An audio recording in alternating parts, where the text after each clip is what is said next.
Can I practice hospitality even if I don't like to cook? The answer is yes, and I'll tell you all about how in this video. I'm Katie from Hospitable Homemaker, and I'm glad you're here. So I get this question sometimes. How can I practice hospitality if I don't like to cook?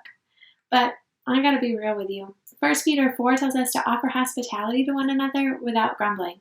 But it doesn't say, if you can cook, offer hospitality without grumbling. It doesn't give us that excuse. So there must be a way. We just have to be creative.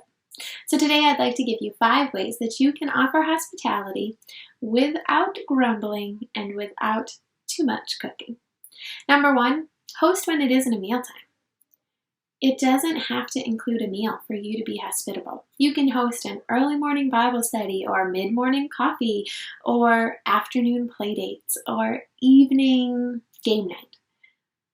You can practice hospitality when it isn't a meal, and you maybe can provide a package of Oreos or some store-bought cinnamon buns or nothing at all, and it will be okay. Offering hospitality doesn't have to include a meal. But if you do want it to include a meal and you're nervous about making a meal, you can offer a simple meal. Pull out a tray and put together stuff for sandwiches, right? Lunch meat, cheese, chips. This is a great way to offer hospitality because being hospitable is not the same thing as entertaining. We're not doing this to impress people. We're doing this because we want to extend the welcome we've received. We want to welcome people into our real lives. And in real life, sometimes we eat sandwiches. That's okay. It's good. It's beautiful. Don't apologize for it. This is not something you should be sorry for. You are offering hospitality. This is good.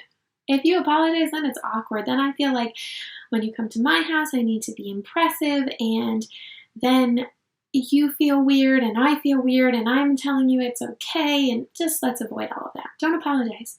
Own it. What you're doing is beautiful. And so if you don't want to offer a simple meal and you're only really confident in one thing, make it a potluck. You can still do the sandwich thing or some other meal that is very simple that you're okay making. And welcome people by saying, hey, you want to have a potluck at my house? Everybody brings a dish to pass, and it's easy, it's less expensive, and everybody gets to be sure that they're still going to have something. I love to go to a potluck because I have a bunch of food allergies. And so for me, if I'm cooking something, I know I'm guaranteed to be able to eat something when I get there. So I like potlucks, and I don't think I'm alone in that. But if you don't want to do any of those things, you can also go to a restaurant.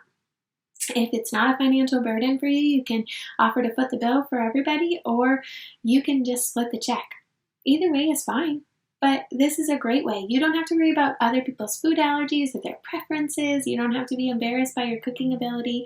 I have a friend who we do this quite often. We'll meet at a restaurant and then maybe we'll go back to her house for ice cream or something. And this is perfect. She has like maybe one extra dish and doesn't have to worry about extra cleaning or any of those things. And it's stress-free for her. She doesn't have to worry about my food allergies, and we can just enjoy time together. But if you don't want to do that, maybe you want to spend more time in your house, but you are nervous still about cooking. Order pizza. Grab some ice cream. That is a perfect meal for a game night.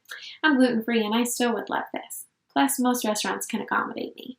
But you can just order a pizza, have ice cream. This is great for kids or game nights or anything, really. You can also do this if you have a new neighbor. Invite them over. Say, hey, we really love a couple of the restaurants in town, and I know you just moved here, so maybe we'll grab some takeout from a few of our favorite restaurants so you can try it. Pick your top 3. Pick a couple of dishes from those things and have them over. I would love it if somebody did that for us when we moved, and I know I'm not alone in that. Plus, it's just my personal opinion, but I think Chinese takeout is perfect for every occasion. So I hope that that has inspired you. There are other ways too. If you don't like to cook, that you can practice hospitality and get away with it without cooking too much. It doesn't have to cause you stress. This is a good thing. What you want to do is a good thing, and you don't have to be a chef or have a perfect house to do it.